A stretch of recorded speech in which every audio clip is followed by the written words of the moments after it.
Hello, fifth standard. Today we are going to learn EVS 1, lesson number 8, public facilities and my school. Public facilities and my school. That means facilities means suvidhaएं that we get, the comforts and the way of actually acting, the things we get for comforts and for easy going. Now look here, the public facilities यानी जो public के लिए सुविधाएं और हमारा school, मेरा school. Now see, can you tell number 1 which public facilities are available inside and outside your home. First question है कि पब्लिक फैसिलिटीज़ कहाँ कहाँ पर उपलब्ध है तुम्हारे एक्चुअली घर के अंदर और घर के बाहर. Number 2, which of the facilities do you use, और इसमें से कौन सी फैसिलिटीज़ का तुम उपयोग करते हो. We are going to see now in detail. We all use public services and facilities, water supply, electricity supply, health services, education and transport are some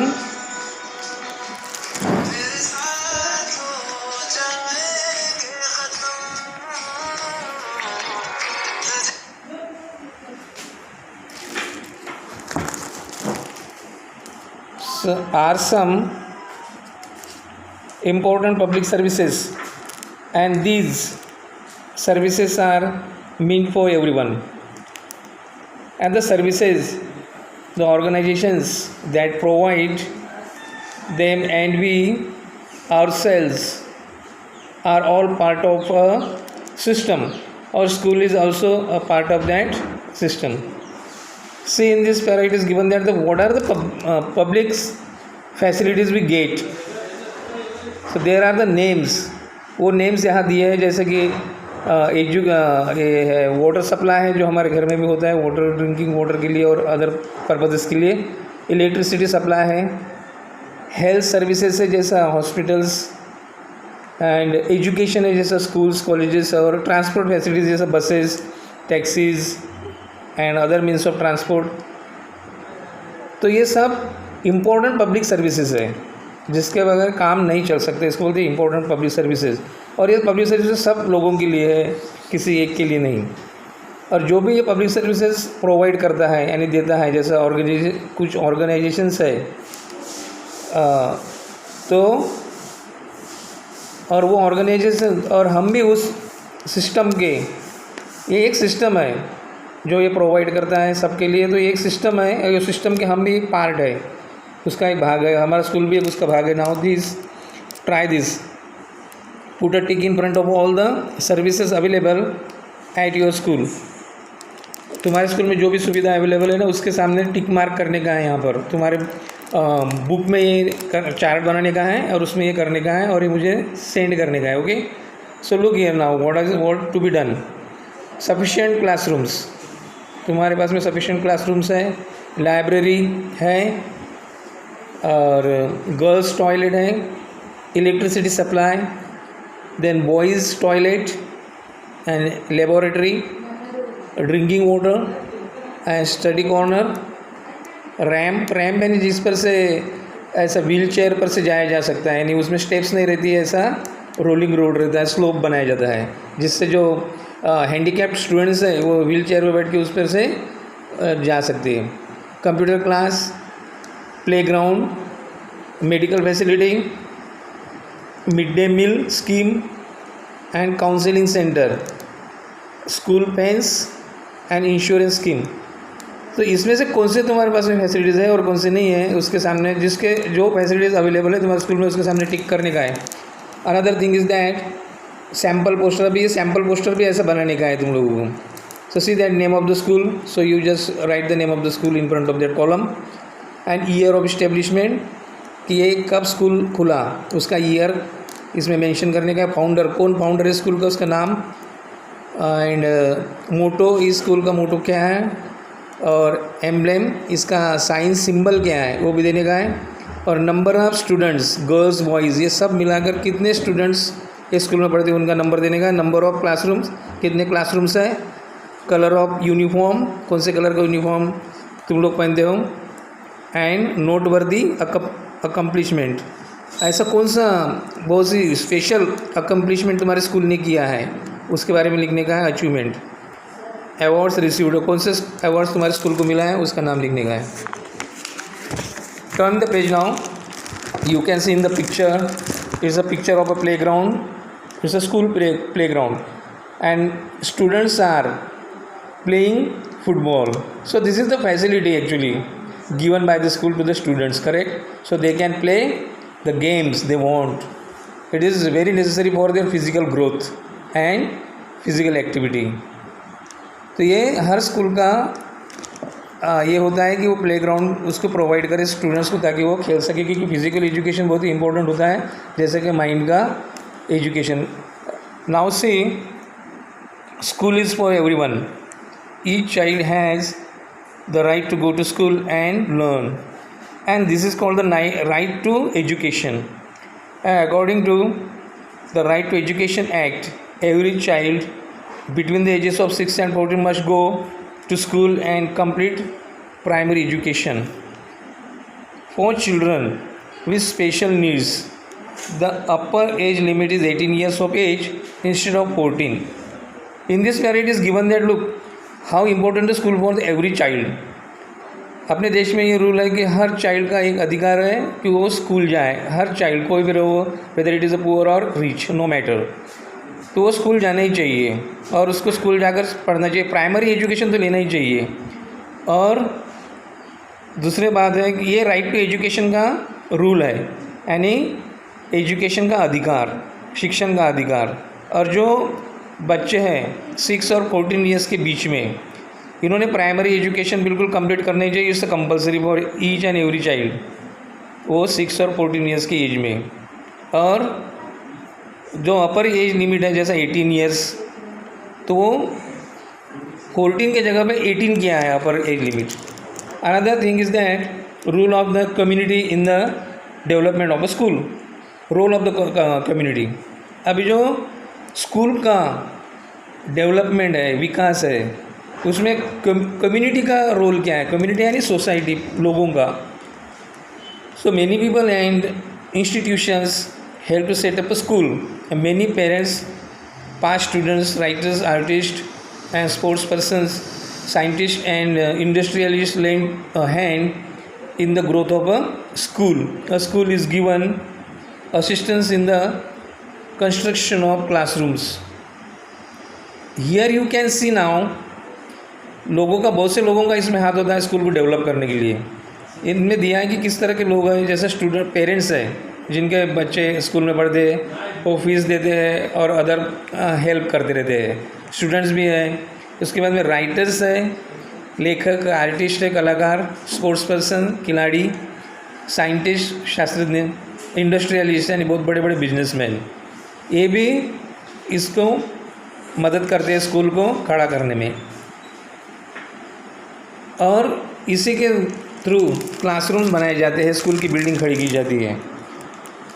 C, libraries भी होती है उसमें, लेबोरेटरीज होती है, and procurement of sports equipment by various sections of society. The community has a role in the development of a school. और ये schools में बहुत से क्लासरूम्स तो होती हैं, लाइब्रेरीज भी होती है बच्चों को पढ़ने के लिए, लेबोरेटरीज होती है, प्रयोगशालाएँ, and procurement of sports equipment. और उसका जो स्पोर्ट्स के इक्विपमेंट रहते हैं, जो भी खेल का साहित्य सामान है, वो भी इसमें दिया जाता है. तो ये सब लोगों के मदद के सिवा हो नहीं सकता. तो इस तरह से कम्युनिटी का रोल है स्कूल के डेवलपमेंट में. Now you can see in the picture that the children are sitting and reading books and the board is stuck on the wall that reads library. ये लाइब्रेरी का scene है जो बच्चे यहाँ पर जाके पढ़ रहे हैं. Another picture shows that it's a picture of a library, laboratory. ये लेबोरेटरी का पिक्चर है, यानी प्रयोगशाला. जिसमें से बच्चे एक्चुअली इससे देख रहे हैं, मैग्नीफाइंग ग्लास से और बाइनोकुलर से क्या देख रहे हैं, in fact the stars, distant stars in the sky.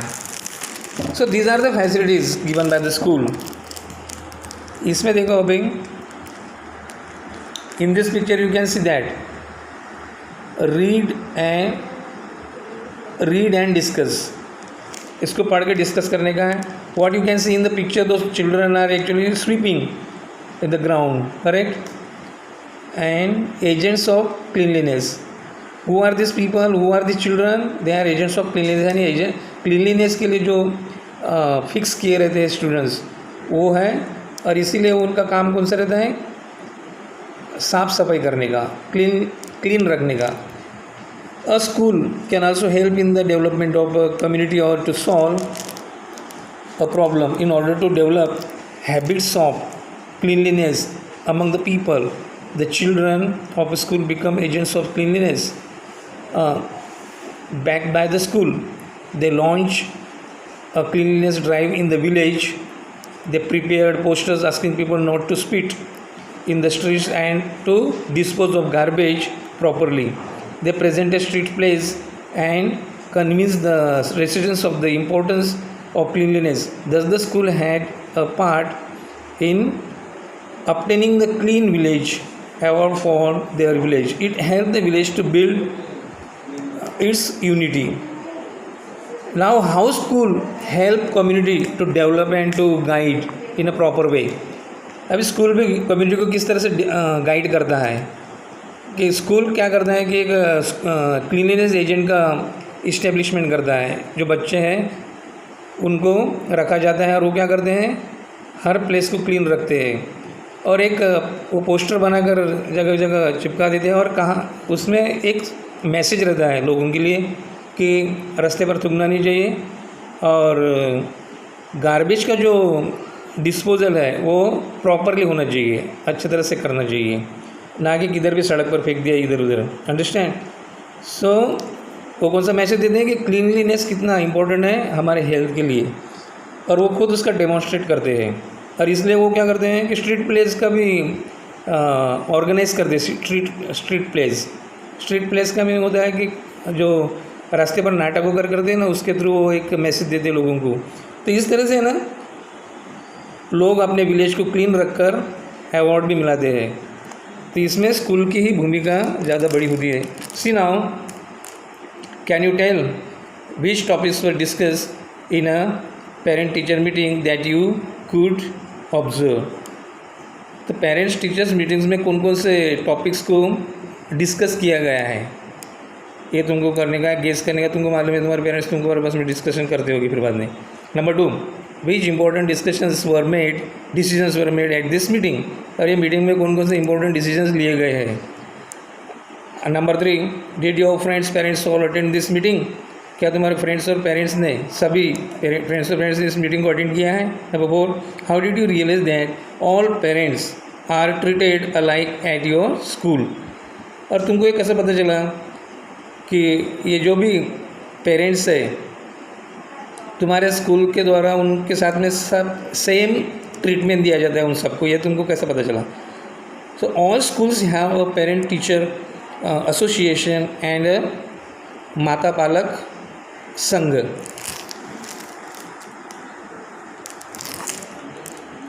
दे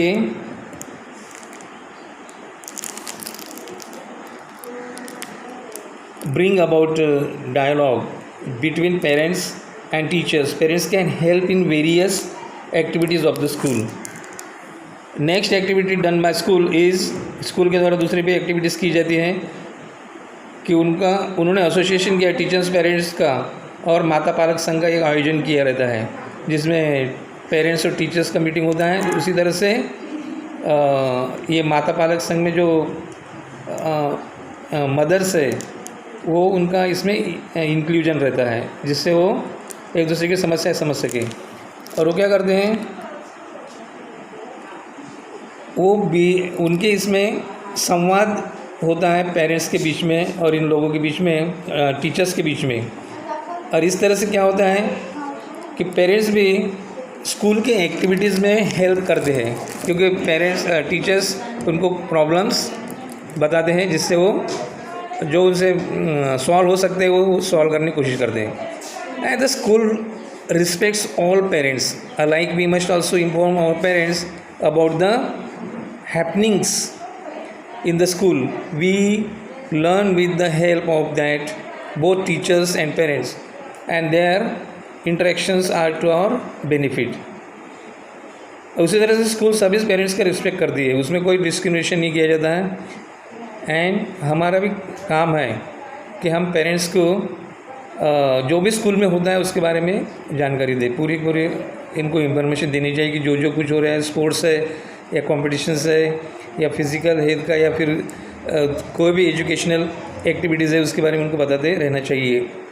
और इससे हमको क्या मिलता है, एक हेल्प मिलती है पेरेंट्स और टीचर्स के बारे में जानने के लिए, हम सीख सकते हैं। और उनका जो इंटरेक्शंस होता है, यानी उनका जो संवाद होता है वो हमारे भले के लिए होता है, फ़ायदे के लिए होता है। Try this now, write an application to the school administration requesting that parents be allowed to run the school for a day. Organize this event after you have obtained their permission. Send your experiences to the children's section of the local newspaper. एक activity दी गई है, उसमें क्या करने का है कि तुम्हारे स्कूल को, एडमिनिस्ट्रेशन को एक एप्लीकेशन लेटर लिखने का है। उसमें रिक्वेस्ट करने का है कि सब पेरेंट्स को एक दिन के लिए स्कूल चलाने के लिए दिया जाए, और ये तुम लोगों को ऑर्गेनाइज़ करने का है। जब तुम लोगों को परमिशन मिल जाएंगी ये करने के लिए, तो तुमको ये डे ऑर्गेनाइज़ करने का है, ये तुम्हारा काम है। और इस तरह से क्या करने का है फिर कि चिल्ड्रंस न्यूज़पेपर में जो तुम्हारा स्कूल चलाता है उसमें तुम्हारा एक्सपीरियंस लिखने का है कि क्या हुआ था उसमें।